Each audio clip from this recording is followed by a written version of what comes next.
মানুষের থেকে সৌদি আরবে গাড়ি বেশি।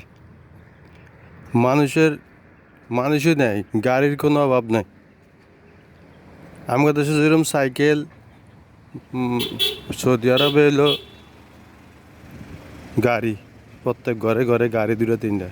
আর আমাদের দেশে হইলো সাইকেলের ঠেলাঠেলি। আমাদের সাইকেলের ঠেলাঠেলি, আর এই দেশে হলো গাড়ির ঠেলাঠেলি।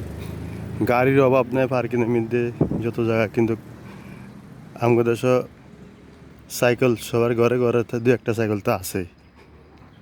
আর এই দেশে গাড়ির অবস্থা এই দেখেন। বসার জন্য কত জায়গা দিয়ে দিছে, কত সুন্দর।